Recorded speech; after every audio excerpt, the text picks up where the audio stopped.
चलिए दोस्तों, हम देखते हैं मध्य प्रदेश उच्च न्यायालय। ये हमारा मध्य प्रदेश का हाई कोर्ट है, जबलपुर। उन सभी विद्यार्थियों से मेरा विशेष निवेदन है कि आप लोग इस वीडियो को अपने दोस्तों, अपने यार, अपने साथियों तक ज़रूर शेयर करें, क्योंकि उन सभी भाई बहनों का यही तो हो सके। हम इस भर्ती प्रक्रिया को लेकर चर्चा करेंगे, तो इससे पहले आप लोगों से यही रिक्वेस्ट है कि इस वीडियो को ज़्यादा से ज़्यादा शेयर करें, क्योंकि इस एग्ज़ाम को देने से कोई भी हमारे साथी, हमारे दोस्त, हमारे भाई बहन इस एग्ज़ाम को देने से वंचित ना रहें। चलिए हम शुरुआत करते हैं। मध्य प्रदेश उच्च न्यायालय, इसकी मुख्य पीठ है जबलपुर है, और इसकी खंडपीठ इंदौर में है। खंडपीठ इसके ग्वालियर में है।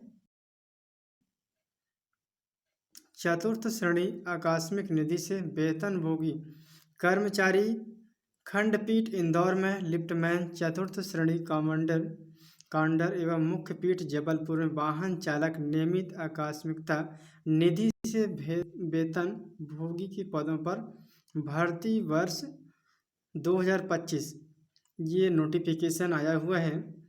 इसमें बोला गया है कि मध्य प्रदेश उच्च न्यायालय के मुख्यतः 3 खंडपीठ बताए गए हैं। एक तो हमारा मुख्य खंडपीठ है जबलपुर में है, दूसरा है इंदौर है, इसके बाद ग्वालियर है, चतुर्थ जो कि आकस्मिक निधि पर है। यहाँ पर आया हुआ है क्रमांक 183 है, परीक्षा 2025 है। यह जबलपुर में 9/5/2025, आज 10 तारीख है, ये 9 मई को आया हुआ है। इनकी विशेष भर्ती प्रक्रिया को समझते हुए एक एक पॉइंट को हम बात करेंगे, तो आप लोग इस वीडियो को बड़े ध्यानपूर्वक सुनें और अच्छे से यहाँ पर समझें, क्योंकि यदि आप अच्छे से नहीं समझ पाएंगे तो हो सकता है फॉर्म अप्लाई करने या फिर डेट को लेकर कन्फ्यूजन हो। इन सभी की समस्याओं का सामना ना करना पड़े, इसलिए आप लोग इस वीडियो को ध्यानपूर्वक समझते हुए चलें। पहला हम देख लेते हैं कि ऑनलाइन आवेदन प्रारंभ होने की तिथि, तारीख क्या है।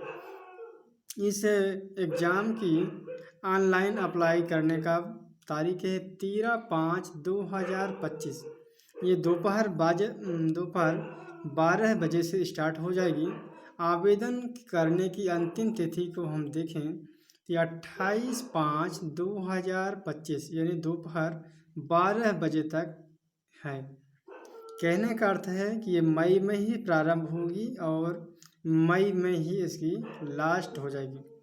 तो एक बार अच्छे से समझ लीजिएगा कि 13 तारीख से प्रारंभ होगी यह आवेदन की ऑनलाइन, और 28 मई तक इनका अंतिम डेट होगी। आवेदन में त्रुटि सुधार की, यदि फॉर्म अप्लाई करते समय कोई त्रुटि हो जाती है, कोई समस्या जाती है, तो आप लोग 29 तारीख तक सुधार करवा सकते हैं। ये 12 बजे तक, दोपहर 12 बजे तक। आवेदन में त्रुटि सुधार की अंतिम तिथि बताई गई है 1/6/2025। यानी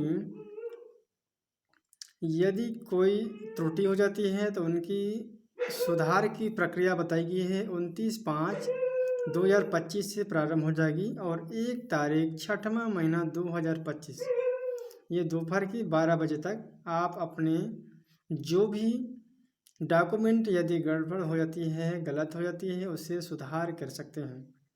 यहाँ पर एक यह है कि साक्षात्कार का स्थान एवं दिनांक बाद में अधिसूचित की जाएगी, जिसे हम इंटरव्यू कहते हैं, वो अभी यहाँ पर डिफाइन नहीं किया गया है, बाद में बताया जाएगा। नोट को ध्यान से समझिए कि अभ्यर्थियों से अपेक्षा है कि वे चयन प्रक्रिया से संबंधित आगामी प्रक्रियाओं की जानकारी प्राप्त करने के अनुक्रम में मध्य प्रदेश उच्च न्यायालय की आधिकारिक वेबसाइट का समय समय पर अवलोकन करते रहें। वेबसाइट पर उपलब्ध कराई गई सूचना की जानकारी प्राप्त न होना स्वीकार नहीं होगा। यदि आप हाई कोर्ट के इस भर्ती प्रक्रिया को एक एक जानकारी को जानना चाहते हैं तो इस वेबसाइट पर विजिट करें और लगातार देखते रहें। निम्नलिखित रिक्त पदों पर चर्चा करते हैं कि ऑनलाइन आवेदन पत्र आमंत्रित किए जाते हैं। तो यहाँ पर हम भर्ती प्रक्रिया को लेकर देख लेते हैं कि भर्ती प्रक्रिया हेतु तो स्थान कौन कौन से चुनेंगे। यहाँ पर UR है, OBC है, SC है, ST है। कुल पदों की संख्या यहाँ पर खंड वाइज चर्चा करते हैं। पहला है मुख्य पीठ जबलपुर, जो कि हमारे मध्य प्रदेश का हाई कोर्ट है जबलपुर। यहाँ पर URA जैसे 27 दिया गया है और OBC को यहाँ पर 6 है, SC को भी 6 है और ST को भी 6 है। कुल मिलाकर के मुख्य पीठ जबलपुर के अंतर्गत 42 और 2 PH। खंडपीठ इंदौर की चर्चा करें तो यहाँ पर URA के लिए 7 सीट है और OBC के लिए 1 है, SC के लिए 2 है और ST के लिए 1 है। यहाँ पर कुल पदों की संख्या 11 है। खंडपीठ ग्वालियर में चर्चा करें तो यहाँ पर UR के लिए 10 है, 1 हाफ है, 1 OBC के लिए है और 2 SC के लिए, और इसमें ST के लिए नहीं है। कुल मिलाकर के देखें तो यहाँ पर 13 सीट है। इन तीनों खंडपीठों की चर्चा करें तो जनरल के लिए, जिसे हम UR कहते हैं, इनके लिए 44 हैं और 1 हाफ है। OBC के लिए 8 है और 1 हाफ है। SC के लिए 10 है और वहीं ST के लिए 7 है। ये सभी कैटेगरी की टोटल करें तो यहाँ पर 69 भेजा जाता है। चलिए हम नेक्स्ट पॉइंट पर चर्चा करते हैं कि वेतनमान क्या होगी। संबंधित जिले के कलेक्टर द्वारा शासकीय दैनिक वेतनभोगी कर्मचारियों को निर्धारित या पुनरीक्षित दर अनुसार है। यहाँ पर कुछ क्वार्टर दिए गए हैं चतुर्थ श्रेणी के लिफ्टमैन के लिए, देख लेते हैं। URE के लिए 1 सीट है, OBC के लिए कोई सीट नहीं, SC के लिए कोई नहीं, SC के लिए भी, ST के लिए भी कोई, केवल 1 सीट दिए गए हैं URE के लिए। वेतनमान देखें तो यहाँ पर 5200 से लेकर के 20,200, ग्रेड A पे 1900 है। वाहन चालक की चर्चा करें तो वाहन चालक जो कि मुख्य पीठ जबलपुर के अंतर्गत URE के लिए 5 सीट दिए गए हैं, OBC के लिए 5 है, 1 है, SC के लिए 1 और ST के लिए भी 1 है। तो कुल मिलाकर के 8 यहाँ पर पद दिए गए हैं। अब इनकी हम आयु सीमा संबंधी चर्चा करेंगे कि ये इस भर्ती प्रक्रिया में कौन कौन से अभिव्यक्ति भर सकते हैं। आयु सीमा जो कि गणना की गई है 1/1/2025 से। चतुर्थ श्रेणी आकस्मिक निधि से वेतनभोगी कर्मचारी शासन द्वारा मान्यता प्राप्त किसी बोर्ड संस्था में न्यूनतम 8वीं कक्षा हो, उत्तीर्ण हो, अधिकतम 12वीं कक्षा। इसमें कहा गया है कि यदि आपने 8वीं कक्षा भी उत्तीर्ण किया है या कि 12वीं कक्षा उत्तीर्ण किया है, इसमें आप आवेदन कर सकते हैं। इनकी आयु सीमा है 18 से 35 वर्ष तक निर्धारित की गई है। अगला हम देख लेते हैं लिफ्टमैन चतुर्थ श्रेणी के कैडर हैं। इसमें 2 दिए गए हैं। शासन द्वारा मान्यता प्राप्त किसी बोर्ड संस्था में न्यूनतम 10वीं कक्षा उत्तीर्ण हो, अधिकतम 12वीं। इसमें कहा गया है कि आप 10वीं भी क्वालिफाई हो या फिर 12वीं हो तो ये भर सकते हैं। इनकी वही सीमा होगी 18 से 35 वर्ष। अभ्यर्थी जो कि वायरमैन लाइसेंस धारित होना चाहिए, लिफ्ट के संचालन का कुछ अनुभव एवं लिफ्ट से जुड़े बिजली के काम का कुछ ज्ञान होना चाहिए। इसमें शॉर्ट में मैं समझा दूं, इसमें कहा गया है कि लाइसेंस धारी होना चाहिए, लिफ्ट के संचालन में अनुभव होना चाहिए, बिजली से संबंधित कोई भी कार्य हो, इनका कुछ अनुभव होना चाहिए। ये सिंपल है। चलिए अगले में हम चर्चा कर लेते हैं। और क्या बोला गया है कि अभ्यर्थी को लिफ्ट का संचालन से संबंधित कार्य को संभालने का और लिफ्ट आदि से जुड़े विद्युतीकरण कार्य का ज्ञान होना आवश्यक है। आप लोग अच्छे से समझते हुए चलेंगे, तभी आप लोगों को ये जितने भी PDF दिए गए हैं इस वेबसाइट के माध्यम से, तो अच्छे से समझ पाएंगे। शासन द्वारा मान्यता किसी बोर्ड संस्थान में न्यूनतम 10वीं कक्षा उत्तीर्ण, अधिकतम 12वीं। वाहन चालक की चर्चा करें तो नियमित आकस्मिक निधि से वेतनभोगी है। इसमें कहा गया है कि ड्राइविंग लाइसेंस व सभी प्रकार के वाहनों के संचालन का अनुभव होना चाहिए। यदि आप ड्राइविंग के लिए आवेदन कर रहे हैं तो इसमें हर एक वाहनों को चलाने का अनुभव होना चाहिए। इसमें कहा गया है इनकी आयु भी 18 से 35 वर्ष बताई गई है। चलिए हम देख लेते हैं आगे क्या है। ये योग मैकेनिक को वरीयता दी गई है। ये मैकेनिक भी इसमें रह सकते हैं। अब नोट को हम समझ लेते हैं एक एक पॉइंट को, कि अभ्यर्थी को लिफ्ट मैन एवं वाहन चालक के पद हेतु अपना अनुभव प्रमाणित करने के लिए नियोक्ता सक्षम प्राधिकारी द्वारा जानकारी जारी प्रमाण पत्र प्रस्तुत करना होगा। अनुभव की अवधि कम से कम 2 वर्ष का होना चाहिए। पहला टर्म पॉइंट यहाँ पर आप लोगों को समझने की ज़रूरत है कि यदि वाहन चालक के रूप में यहाँ पर आवेदन करते हैं, इसमें बोला गया है कि आपको 2 वर्ष का अनुभव होना चाहिए। दूसरा है वायरमैन लाइसेंस प्राप्त करने हेतु आवश्यक न्यूनतम शैक्षणिक तकनीकी योग्यता लिफ्टमैन के पद की पात्रता का आकलन करने के लिए अयोग्यता का गठन नहीं करेगी। अगले टर्म पॉइंट को हम समझते हैं कि योग मैकेनिकी विशिष्टता प्राप्त करने के लिए आवश्यक न्यूनतम शैक्षणिक तकनीकी योग्यता वाहन चालक के पद हेतु अयोग्यता का गठन नहीं होना चाहिए।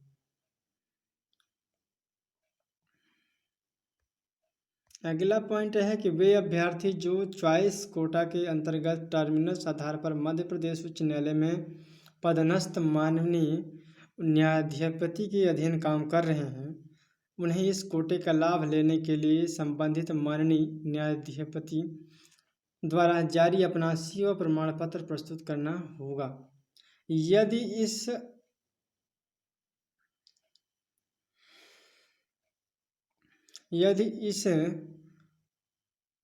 विभाग से पहले से जुड़े हुए हैं तो भी उन्हें न्यायाधिपति के आदेश के सेवा प्रमाण पत्र प्रस्तुत करना होगा।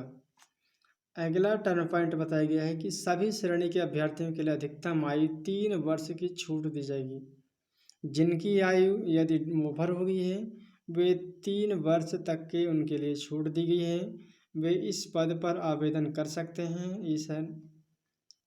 इस विभाग में जा सकते हैं, जो कि हमारे मध्य प्रदेश का न्याय विभाग है, जिसे हम उच्च न्यायालय या न्यायाधीश कहते हैं।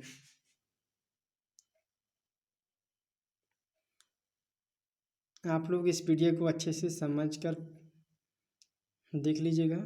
और आगे हम देखते हैं इसमें क्या कहा गया है कि मध्य प्रदेश राज्य के बाहर के सभी आवेदक आवेदन पत्र में अपनी श्रेणी आरक्षित भरेंगे। केवल मध्य प्रदेश के मूल निवासी आवेदन पत्र में तदनुसार अपनी श्रेणी अंकित कर सकते हैं। इसमें कहा गया है कि मध्य प्रदेश के बाहर जो हैं वो अनारक्षित भरे जाएंगे, उन्हें स्थान नहीं दिया जाएगा। केवल मध्य प्रदेश के मूल निवासी ही आवेदन पत्र में तदनुसार अपनी श्रेणी अंकित कर सकते हैं। अगला नियम क्या कहा गया है कि कोई भी अभ्यर्थी नियुक्ति के लिए तब तक पात्र नहीं होगा जब तक कि वह भारत का नागरिक ना हो। पहला टर्म कंडीशन। दूसरा टर्म कंडीशन क्या है कि कोई भी अभ्यर्थी जिसके पास एक से अधिक जीवित पत्नी या पति है नियुक्ति के लिए पात्र नहीं होगा। कोई भी अभ्यर्थी जिसके एक से अधिक जीवित पति है नियुक्ति के लिए पात्र नहीं होगा है, इसका मतलब क्या है?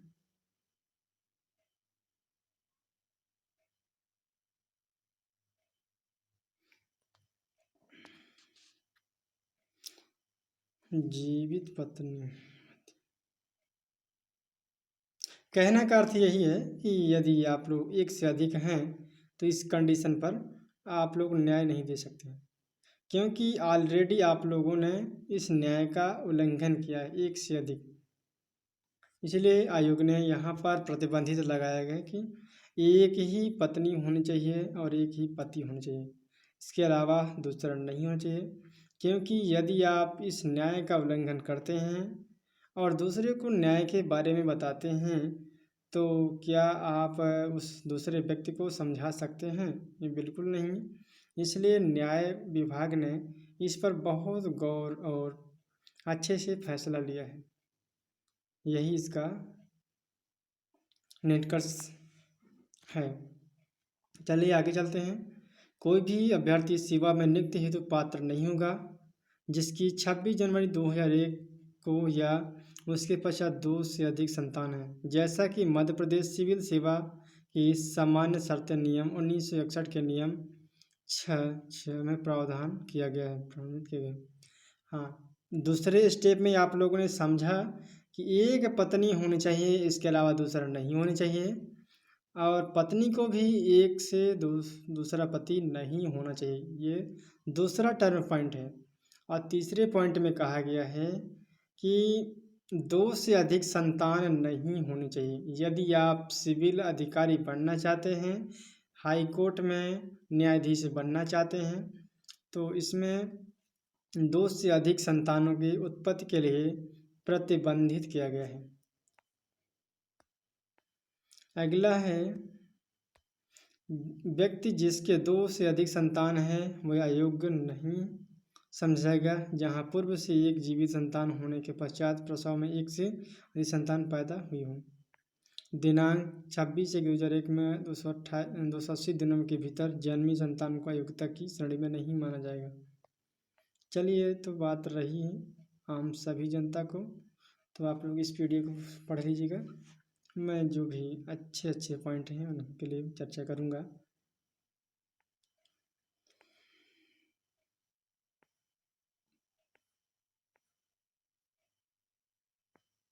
हाँ, अब हम देख लेते हैं दस्तावेज।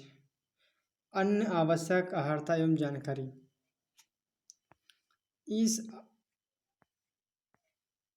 पद पर यदि जाना चाहते हैं तो हमें कौन कौन से डॉक्यूमेंट की ज़रूरत पड़ेगी, इन सभी का होना आवश्यक है। तिनके विषय में हम चर्चा कर लेते हैं। ये बहुत ही हमारे काम की पॉइंट है। तो यहाँ पर पहला पॉइंट दिया गया है कि मध्य प्रदेश का मूल निवासी होना आवश्यक है। सक्षम प्राधिकारी द्वारा स्थायी जाति प्रमाण पत्र होना चाहिए। यदि आपके पास जाति प्रमाण पत्र है तभी इस फॉर्म को अप्लाई कर सकते हैं। दूसरा है, केंद्र या राज्य के शासकीय अर्धशासकीय कार्यालय संस्था कार्यालय कार्यरत कर्मचारियों को नियुक्तिकर्ता प्राधिकारी का अनापत्ति प्रमाण पत्र संलग्न प्रस्तुत करना अनिवार्य होगा। इसमें कहा गया है कि यदि पहले से सरकारी विभाग में जुड़े हुए हैं, कार्य कर रहे हैं, तो आपको इस एग्ज़ाम को क्वालिफाई जब हो जाएंगे तो उस एग्ज़ाम को उस विभाग को छोड़ना पड़ेगा। एक ही विभाग आपको दिया जाएगा, 2 विभाग नहीं दिया जाएगा।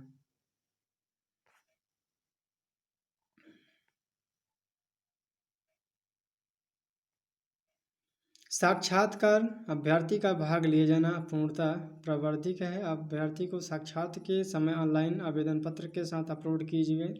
स्वयं की शैक्षणिक व तकनीकी योग्यता संबंधी समस्त मूल दस्तावेज एवं फोटो परिचय पत्र भी लाना आवश्यक है। चयन प्रक्रिया को संशोधित या निरस्त करने का पूर्ण अधिकार माननीय मुख्य न्यायाधीश पति मध्य प्रदेश उच्च न्यायालय को होगा।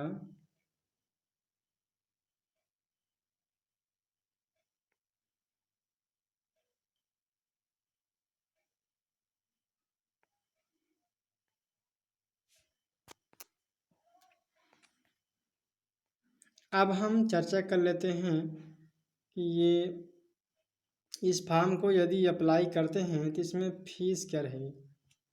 तो इसमें फीस है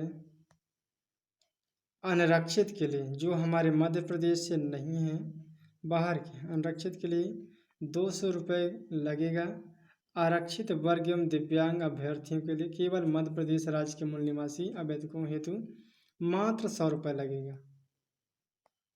इतना ही आप आवेदन कर सकते हैं।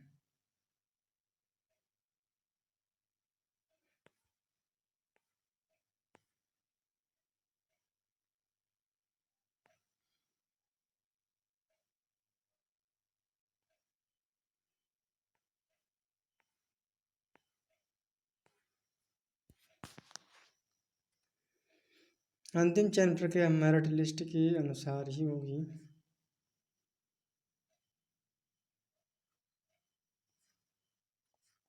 तो दोस्तों आज का वीडियो हम यहीं एंड करते हैं।